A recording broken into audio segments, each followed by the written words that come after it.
All right, next game, we got Chicago Aftershock taking on San Antonio X Factor. I'm Matty Marshall. We're here 2011 PSP, and we are in Galveston, Texas. And I got Tim Montresor up here. Tim, how you doing, bud? Doing all right. You ready to watch some good games coming up? How'd you guys feel about your morning's performance? Could have felt better.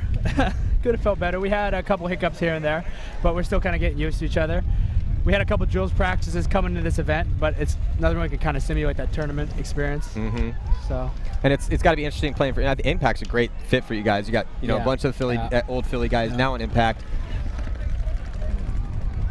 It's X Factor and Damage, Tampa Bay Damage. Yeah. We got playing. Awesome. So Tampa Bay Damage taking on San Antonio X Factor, and I've really been wanting to see Damage play, so I'm really excited about this match. It's one of those teams that is kind of on the brink of greatness. Right. Yeah, they're getting close. Although they did lost Jason Edwards for this event.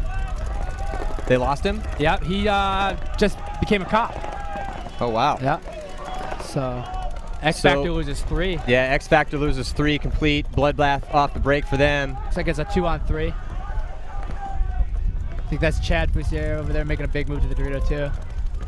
Yeah, Chad is a phenomenal Dorito player. He is one of the best over on that side of the field. I think not having the coaching over there is going to open him up too. Yeah, because he gets real creative over there, and that's definitely going to pay off for him, I think, not having coaching on that side. Yeah, I think he'll have a big year this. As Chad Foussier grabs the flag.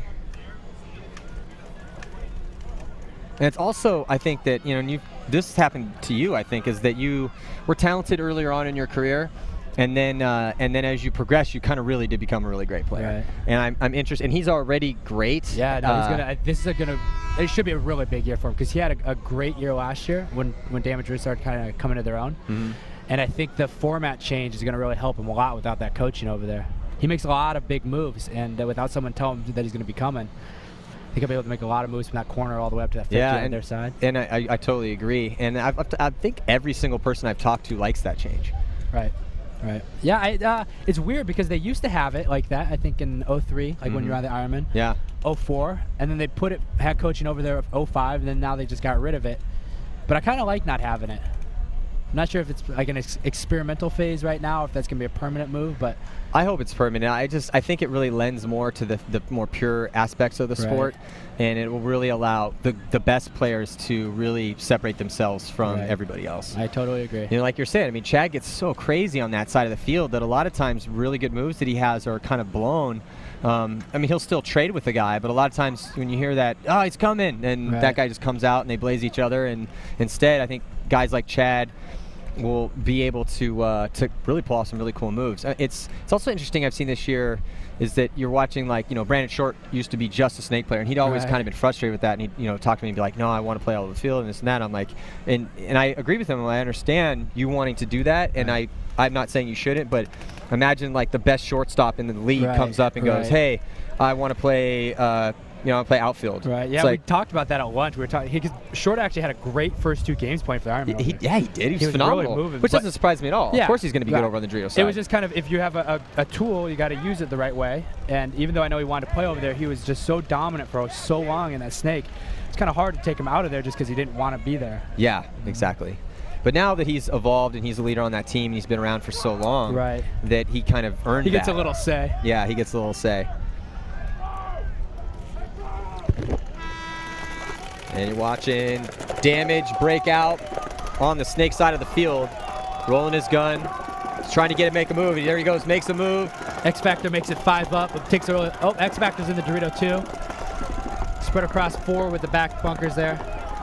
Oh, and Timmy Probst gets shot in the face trying to look over that little A. A lot of people are dying out of that bunker.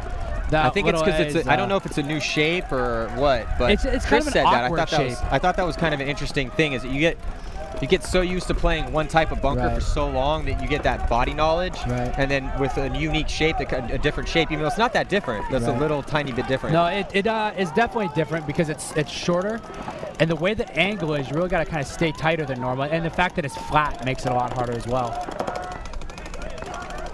Looks like Damage loses one over there. I think that's Holiday. Yeah, Mike Carthy in that back center. You got a little Jason Edwards over in the Dorito 1. Rumsey makes a move into the snake, though, as Michael Kovar, after X Factor, backs up a little bit. The battle over here between Rumsey and Michael will really determine the outcome of this game. Rumsey came off an injury not too long ago, Yeah, didn't I think he hurt his knee or his hamstring. You see a lot of knee injuries in this sport. A lot of knee injuries. Yeah, he missed a large chunk of the season last year, actually. Maybe it was maybe his hamstring? I think it might have been something like that. And that's one of those nagging injuries that once you hurt it. Carthy looks particularly fast this season. Yeah, Carthy's Carthy. Carthy's Carthy. Carthy's Carthy. Carthy gets by all the time. Yeah. He's still a great player, though. And you see Tampa Bay Damage, little battle going on right now. Whoa. Alex Martinez trying to trade out. Who's that? Michael sorry, Kovar. it was Mikel Kovar. Yeah. So yeah, Looks like it's Rumsey and 2-on-1. Mikel Kovar are going to battle over here on the snake, trading out with each other.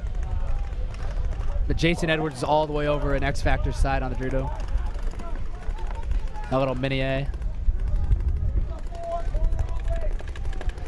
Although Colt's smart, I think that's Colt in the same corner. He'll just post inside and battle with Jason, not even real worry about Carthy.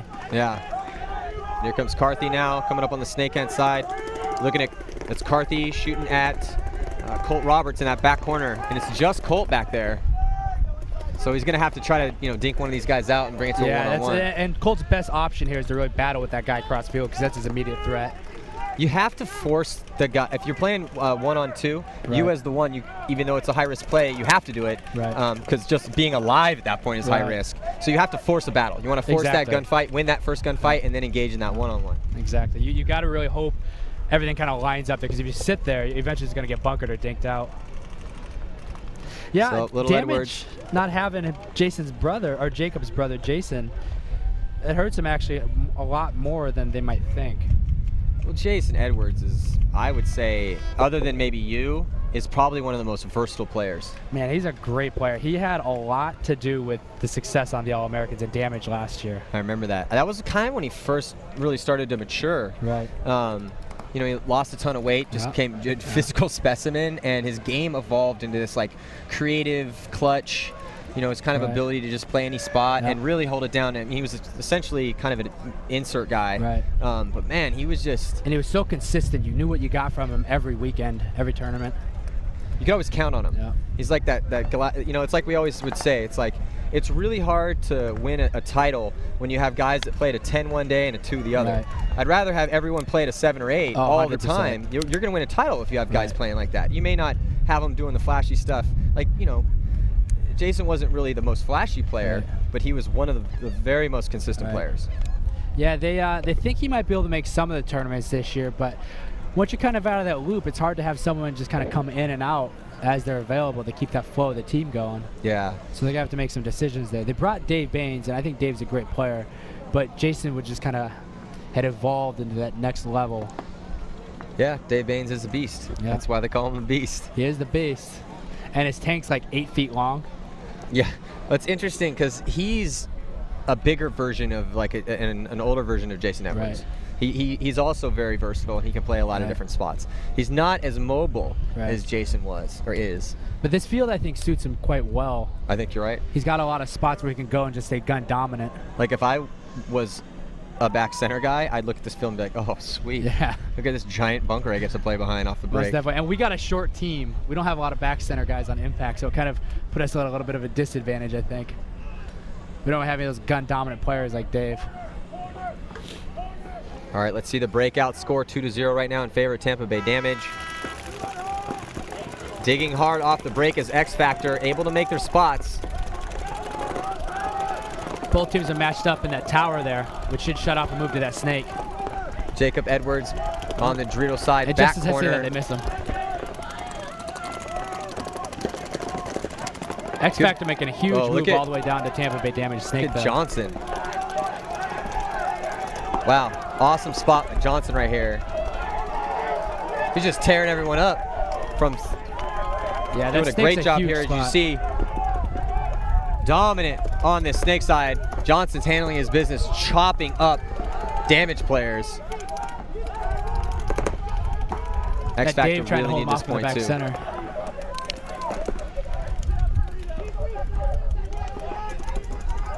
Tampa Bay Damage just has 2 players. 1 player left is Dave Baines in the back center. Not a good position to be in. No. Probably a little thumper from Archie. Just Dave Baines left in that back center.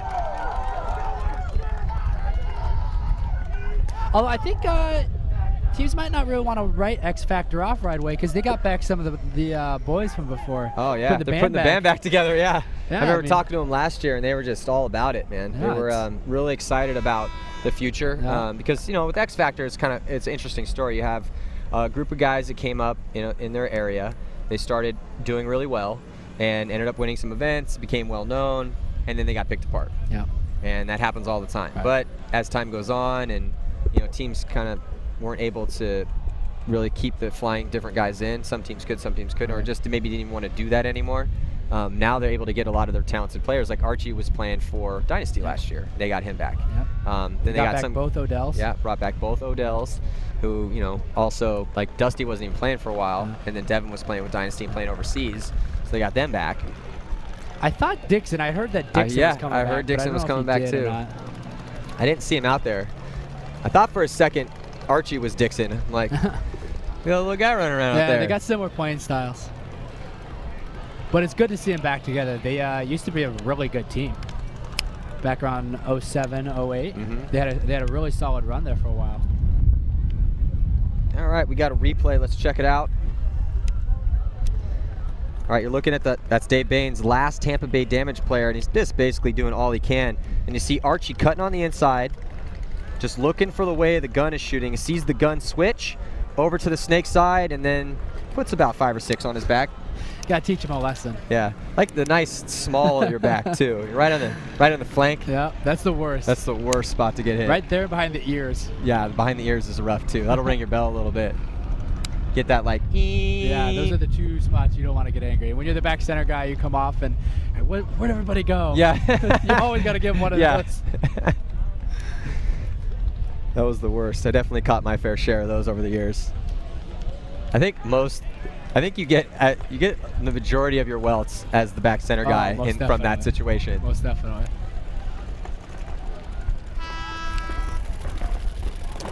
And we're looking at X Factor breakout right there. It's Colt Roberts on your screen trying to play that little mini A. And Damage able to make it into the snake. Ramzi Al Yusuf in there. And let's see if he can kind of get around. He's going to want to get around, get into snake 2. Yeah, this little Dorito's tough because you can kind of get trapped there sometimes. If that back corner wraps, which Michael wasn't. But Colt Roberts trying to lay some paint down and get a shot on Ramzi, but he's not able to do it.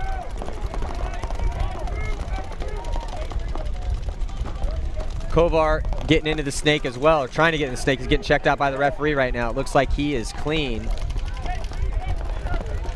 Looks like it's a 4-on-4. So Ramzi making moves back in the snake.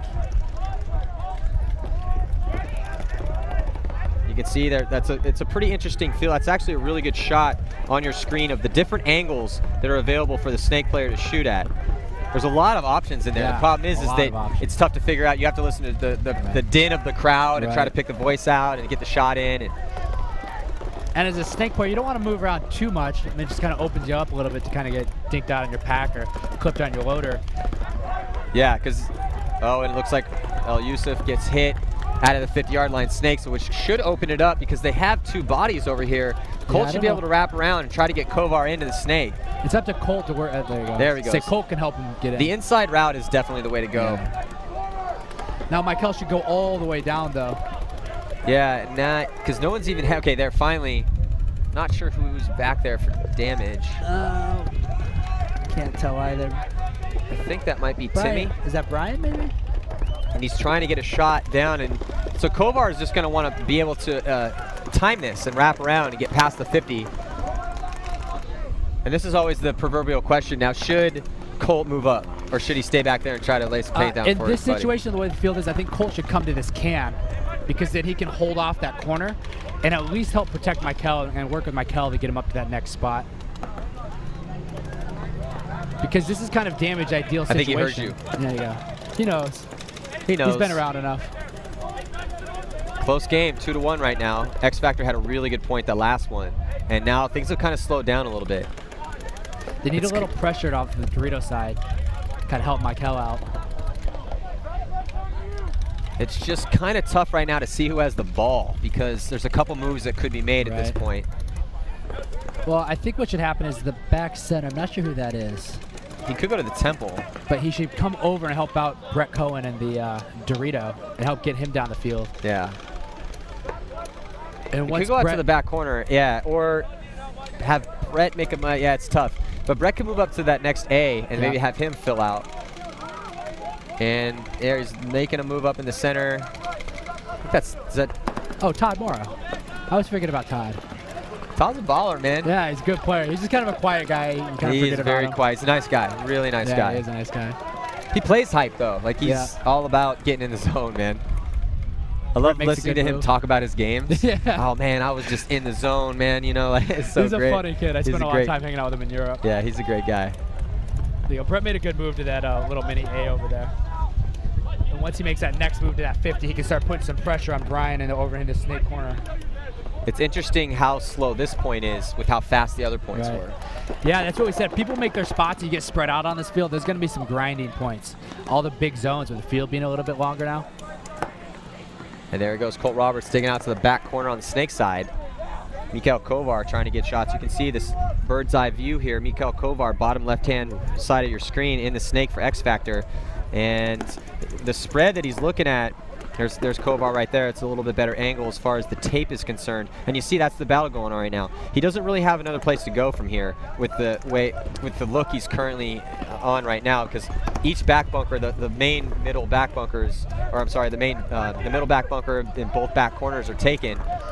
And they're doing a good job of shooting the lanes. And you know what, though? I've seen more of this more often than not, at least on this field. For some reason, a lot of guys in this position, somebody dies out of their bunker, and that opens things up. Whereas opposed to what you would hope to see as far as good paintball being played, is these guys try to make moves, and these guys try to chop them up. That's exactly what happened, because Todd got shot out of that tower, just kind of standing there shooting his gun, which is the ideal situation for Tampa, because now that they're down and they're pushed back a little bit, they're just trying to clip these guys out. And losing Todd was huge. Yeah, losing Todd was definitely huge. He kind of lost that because he's also that swing guy in that center. He's a guy that come down the middle. And some people have been going up to the A and making some things happen. It's not the highest percentage play, but I've seen some creative stuff done. Like Oliver did some creative out of there, and a couple other guys did too. Yeah, you definitely can. It's look at this big move trying to go down over here, and that's probably that's not. I don't know why you want to take that big bite. It's a 2-on-2 though. Carthy's filling out to the snake Dorito corner. And Mike Carthy making a move out to the back corner now. That was a big fill. He's got Colt Kovar getting shot out of the snake. See, this is what I'm talking about. A lot of guys dying out of their bunkers today. And oh, wow. Big move. Oh, huge move. Cohen all the way down. It's a one-on-one, Colt versus Brian. One-on-one right now. This could be a long point. This could be. Doesn't look like Colt has a lot of paint left. I don't think he has any pods on his back. No. Yeah. So Colt is now trying to pick up paint. That is Timmy. You're right. That is Timmy. Oh, wow.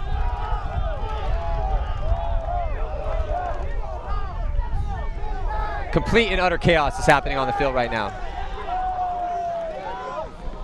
So I think both guys had run out of paint. I don't really even know what happened. Yeah, I mean, we're going to have to let the refs sort this one out because it looks very chaotic.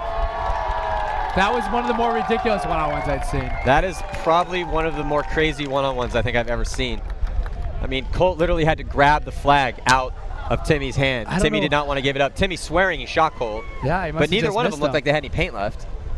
Wow. I mean, it almost looked like Colt raised his gun up to try to shoot right then, not really thinking he even had a ball left. Because he was, right before Timmy made the move, he was looking on the ground to pick up paintballs. Yeah, I don't know why Timmy stopped shooting them. Maybe, well, the refs are converging right now, getting about 15 different looks to see whether or not that's a hit. Well, zebra herd over there. Yeah. Did they actually call him eliminated? I couldn't quite see. Ooh, I don't know. Either way, the refs are going to be in a bad situation here.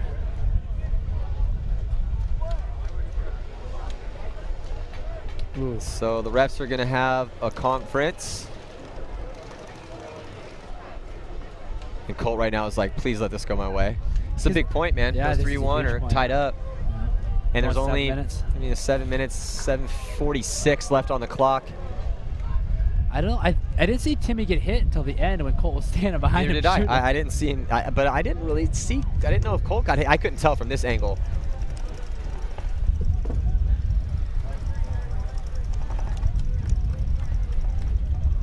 So it looks like, well, we'll see whether or not they put the point on the board. Yep, they got it. Wow, they got it. Wow, Wow. Colt Roberts. He's crafty one. That was one of the most interesting one-on-ones I've seen in a while. Yeah, that's one of those points you talk about for a couple of weeks afterwards. Yeah. Go back to the hotel and talk about it for a little bit. You're like, remember that point? Man, can you believe that crazy one-on-one? No one had any paint. Yeah, I think a lot of points by the end of today and tomorrow are going to go like that, though. Just those long, drawn-out points. Yeah. So 7:46 on the clock. It's all tied up at 2 apiece, and that was a really long point. Yeah, that was. It was a seesaw battle back and forth. And again, you're seeing a lot of guys get into these key spots and just die. I don't know. It's just early in the tournament, and no one's not. And it's not like they're playing bad. It's just, and it happens. Right. That's gonna happen. But if I was a coach, I'd be kind of frustrated to see guys get in really good positions and get just dinked out randomly. You know, another interesting change too is the fact they didn't release the field layout until last Friday. So some teams have only gotten to practice on it for 2 days. Some teams, if that. So some people are still looking for their shots and trying to see where lanes and zones they have available, which is an interesting change. I know I truthfully feel a little bit less prepared coming into this event, but I think that's just the shared opinion across the board. How do you feel about the changes? My honest opinion is they need to go 2 ways. They either need to release it a couple weeks in advance or don't release it at all. Because let's say, being in Pittsburgh, it just downpours Saturday, Sunday. Realistically, now I don't get a good practice on the field at all. Whereas someone in California, they have that one day it comes out well. But at least before when we got it a month, you got a couple in there. Mm-hmm. So it wasn't as bad. But they either need to do it 2-3 weeks before or don't do it at all. I think it's just kind of that wrong time period where you're not going to really benefit everybody, and it's not really creating an equal playing field that I think that they were hoping for. Which is what they want to do. Right. I think it's just got to be 2 weeks, 3 weeks, or not at all. Maybe make like 10 men and we just show up and there's a field here. I like that. I like that. That's what I was hoping for. That's what we were hoping for. Yeah. How do you feel about the length of the field? I don't really notice it now. At first I did, but I think I just kind of mentally envisioned it being differently, and I kept telling myself it was really long. Well, it's not. I mean, it is a difference, but as somebody that's played so many different types of fields over the years, like, okay, what's another 20 feet for you? You know, it's I mean, it's not like you just have played this format your entire career. Right. I mean, and then with the MPPL fields, they're 180 feet, so it's almost that length, but I don't really notice it. I think the bigger difference is the fact that it opened up more gaps. You have the same amount of bunkers, but now you have 10 extra feet on both sides. So just created these big open zones here, like in this middle. Mm-hmm. Yeah, and I've already seen the teams kind of speed it up a little bit, but in the beginning and this is these guys' first look, major look, but it looks like a major penalty was assessed on Timmy, that last point. Not only did he lose that, he got a major on top of it. Yeah. Kicking you when you're down. Yeah, that's got to be really frustrating him. So Tampa Bay Damage has to start down a body and play for 2 minutes without Timmy. Again, in case you're just tuning in, minor penalties come off the board if you win the point. They stay on if you win, come off if you lose. And 2 minute majors, they just stay on the entire time until they come off. It's a close game. So we've got about 10 seconds to go here before the start of this next point.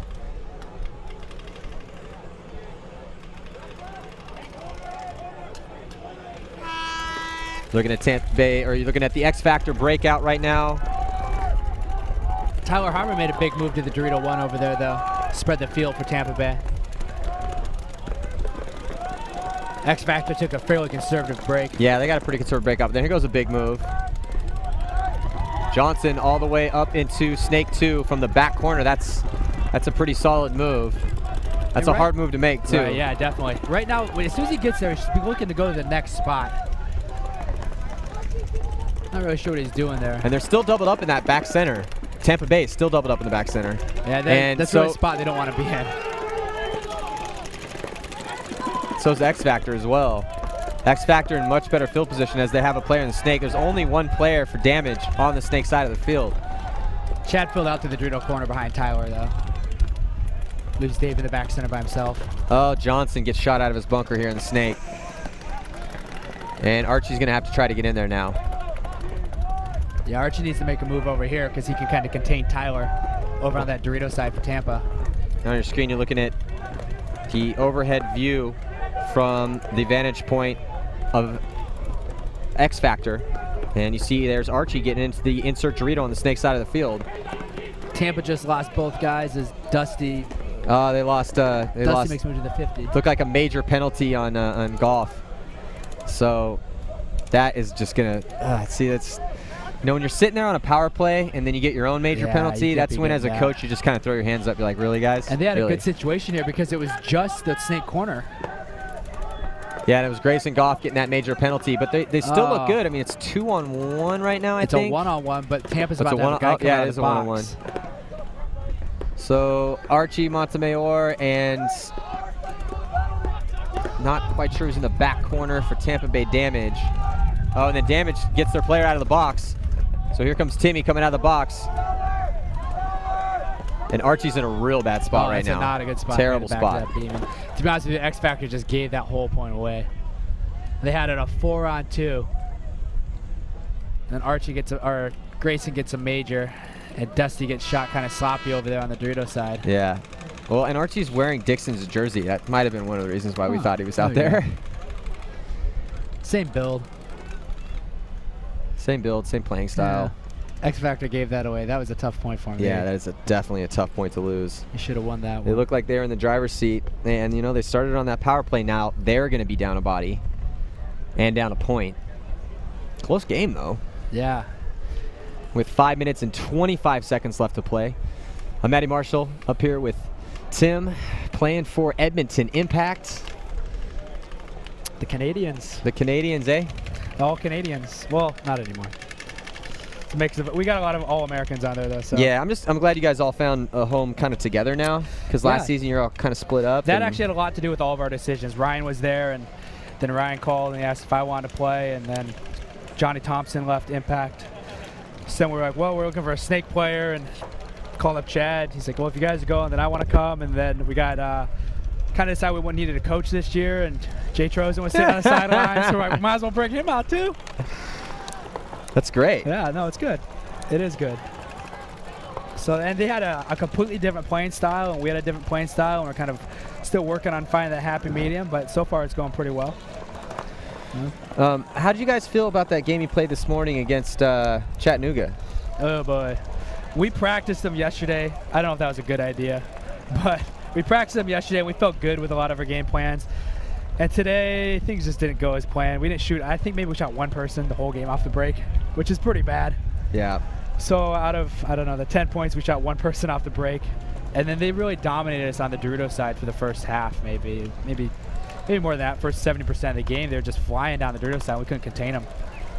So they came out and they played much better. I think it's one of those things we just overlook them. Yeah.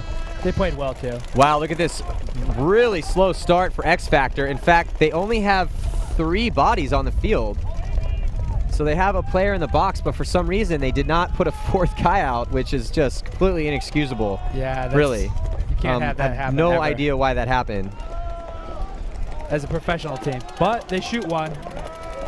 And they're able to get out wide, it looks like. Yeah. So they're almost evened up. 4 on 3 right now. If they're smart, they can kill this penalty and get Grayson out of the penalty box. Well, they're in really good positions to break this penalty down. It's an ideal place for them. Timmy makes a good move into the snake. Yeah, Timmy into snake too from that back corner. They like making that move from the back corner. Yeah, it's a long run. Yeah, it is a really long run. And now Damage in good field position as they have another player on the Dorito side of the field. They have 2 players on the Dorito side. One in the insert A behind 50-yard line Dorito and the back corner. and they really just need to get themselves in a position to be able to shoot that penalty box right now. And I think that Carthy's got a really good shot on it. Yeah, Carthy's probably the... Oh, as Carthy dies, though, it's a 3-on-3. Wow, so Carthy blowing over here in the back corner, and sloppy play. And that was also a big mental mistake. But then they get their player out of the box. X Factor gets the player out of the penalty box. So they're both matched up 3-on-3, but I think Tampa has better position here being in the snake. And Tampa does have better field position, but let's see what Timmy can do with it over here. The snake's actually blocked out because he doesn't have as many shots as it looks like. He's got to kind of stand up and start looking around. Holiday makes a big move to the 50, though. Yeah, they're making the smart bumps right now. It's just that where do they go from here? That's the situation they're going to kind of find themselves in if X Factor plays tight in their bunkers. Right. Yeah, this is a big point for the outcome of the game, though. Yeah, Edwards.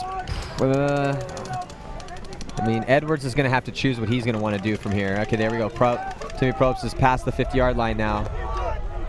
And here comes Grayson Goff. So Grayson is going to trade out. Try to talk the referees in a little bit more, but couldn't get it. Oh, but Holiday gets shot out. Wow, Holiday that was a bad time to die for Holiday. Not a good time to die. There's never a good time to die, but there's never a good time to die. But that was a really bad time to die. That was a really bad time. And Jason Edwards is in a bad situation. He can't really stop Todd from coming down. If Colt's smart, he just won't even battle. There you go. Yeah, just let Todd get the angle. Yeah, keep going. Todd needs to keep going. I don't know why he came out the same spot twice there. I mean, he just, there you go.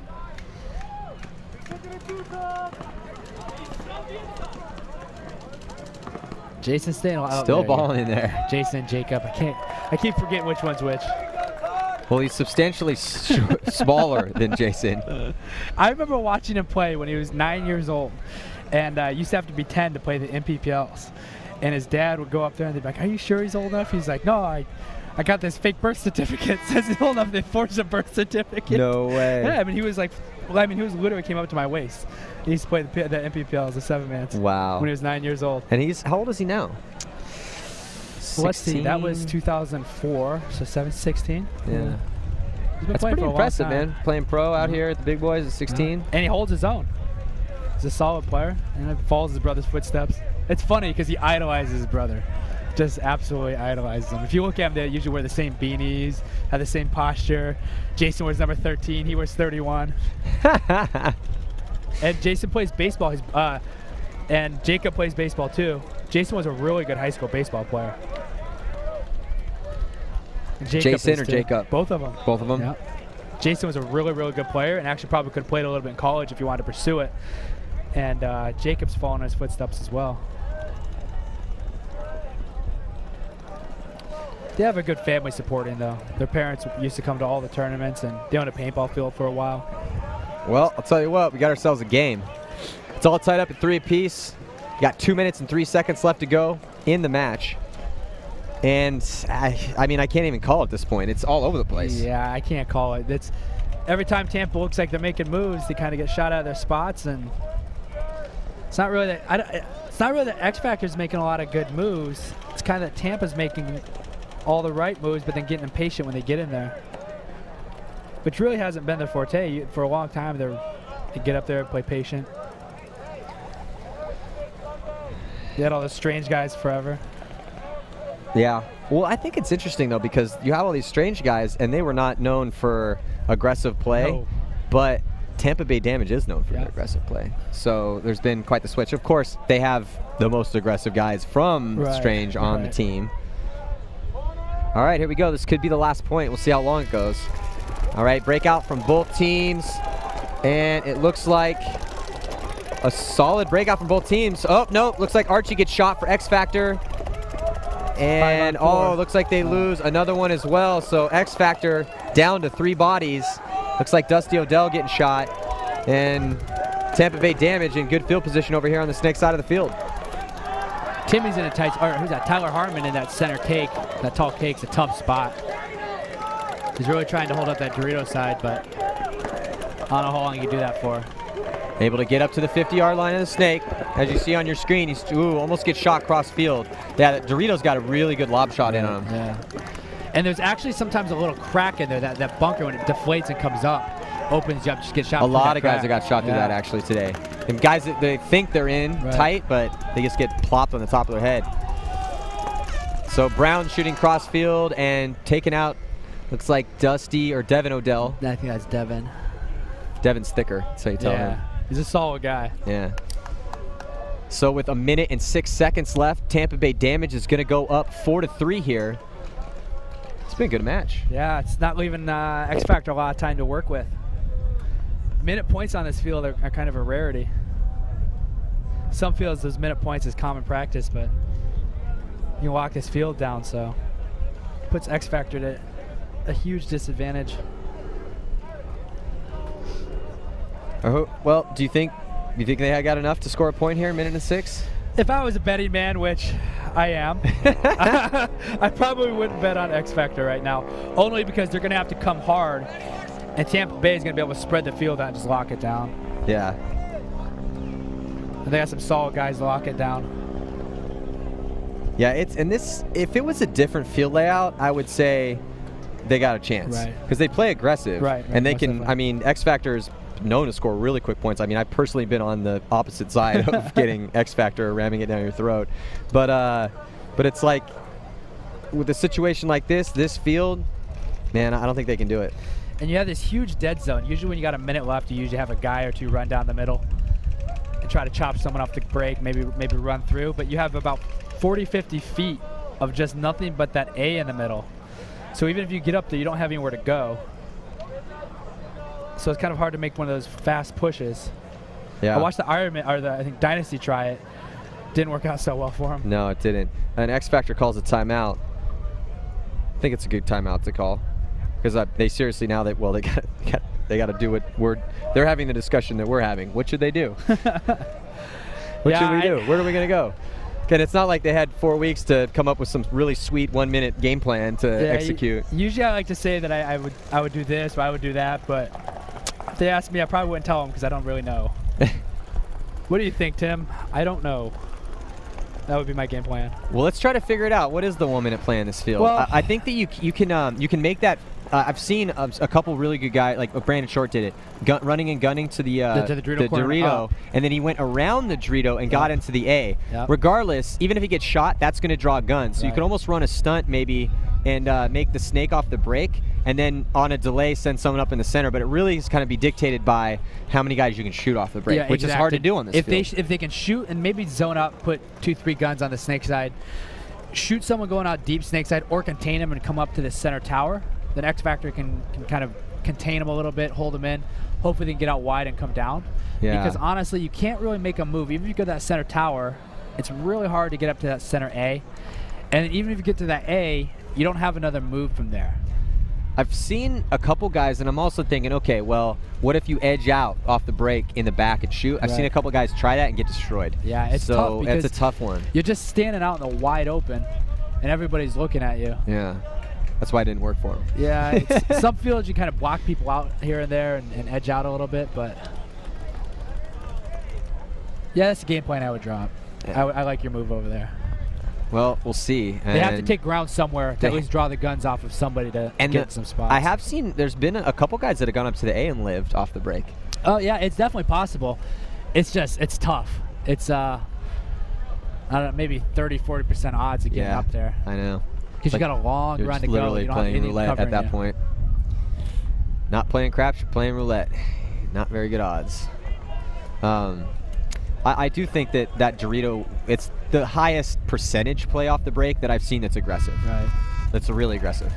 So they they actually ran the exact same play that we said. Love that. And look, and he made it all the way to the Dorito, too. 50 Dorito. Oh, so it's tough one, they lost Colt, though. Yeah, they're down 3 guys. They lost all the back guys. So all the guys that were standing out in the open trying to shoot their guns to get the guys in the spots died. And it does not look good. Meltdown. 40 seconds left to go. It's 4-3. And I don't know. We'll see how crazy X Factor can get on that 50-yard line Dorito, but they're going to have to do work because there's 4 bodies. He's got a battle. Hope he wins the battle here. Carthage is going to lock him down from that back center, though.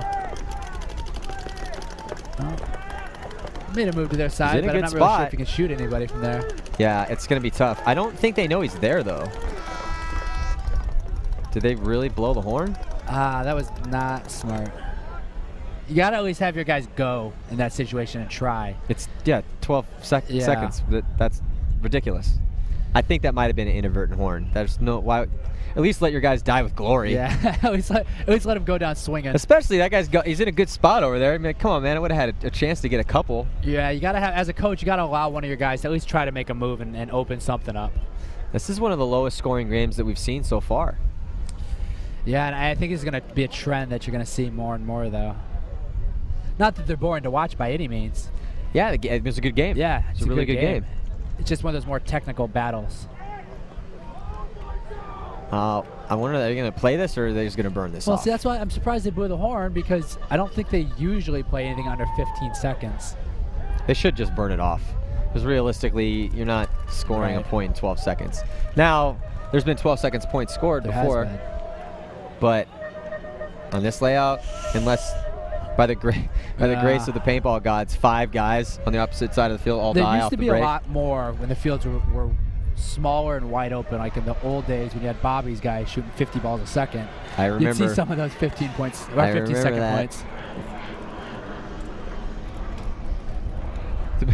The best is when we would go up to NorCal in the winter to play Bobby's team, and he'd have whatever newfangled dangled gun that he was bringing out for the next season on fully automatic, uncapped ramp. Those were scary. Shooting 315, 320. It's freezing cold, and Bobby'd be like, "Daddy, shoot my new gun." And I'm just like, I'm just like, oh man, it's gonna be a long practice. Yeah. It was scary. Bobby, how hard are you shooting? Nah, man, it's 295. Yeah, all right, sure.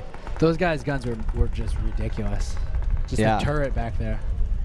It is pretty amazing to see the technological advances that's brought us to this point in the sport, considering that we were using slingshots like about a decade ago. Yeah, 2002. I remember all the autocockers. Had my little tipman out there, with a tipman effect. Because it really wasn't common practice till maybe 03, 04. They just threw. Now somehow, some way, there's 41 seconds on the clock. Do you think maybe that's because there was? Maybe X Factor was trying to throw the towel, push the button. I know they'd have been having some problems. There's that little button over there, and but still, I mean,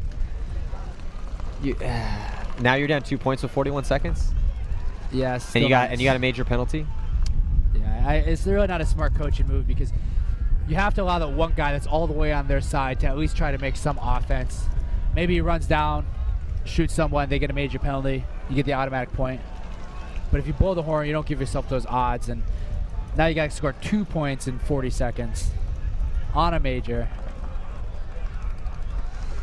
It's a big task. Not a lot of bodies. Yeah, not a lot of time. I think that not having a coach hurts teams more than some might think. And I know X Factor doesn't have like a really established coach for them that comes in and calls the plays, would make those decisions. And so you have a group of players that are trying to play, get ready, watch. They get caught up emotionally. Well, here we go. Under 5 seconds. So on the breakout, lots of guns up for Tampa Bay as they break out and up the center and wide on the Dorito side. They lose a bunch of guys. They lose 3 guys. Grayson Goff wilding out here in the center. Dave Baines in the back center for Tampa Bay. So X Factor also losing a ton of bodies, but there's still 2 players left alive. It's a 2-on-2. And pretty much it quickly devolves into a very chaotic point, and it's just going to be Dave Baines left alive for Tampa Bay damage. And he should have actually run the flag in there. And Dave is still unsure of how many bodies are left alive. So finally the horn is blown, and that's going to do it here. So congratulations to Tampa Bay Damage as they win their first game of the tournament, and X Factor taking the loss. It was a really entertaining match, though. Yeah, that was a good game. I think X Factor is going to go a little bit better as the event goes on, as it kind of gets some of those guys back into the routine. And hopefully Damage is able to keep that up. They have a good game plan, I think, for this field layout. I think they did. They had a pretty good. Yeah. They had a pretty good game plan. Just going to come down to their level of execution. It's X factor. Some of their strategies were a little questionable. I think it's also going to be interesting to see how these. And I've been talking about this, but because the field layout wasn't released too far in ahead of time, that there's going to be this kind of evolution of the game plans as the tournament goes on. That's going to happen fast. Well, there's always evolution of game plans, regardless.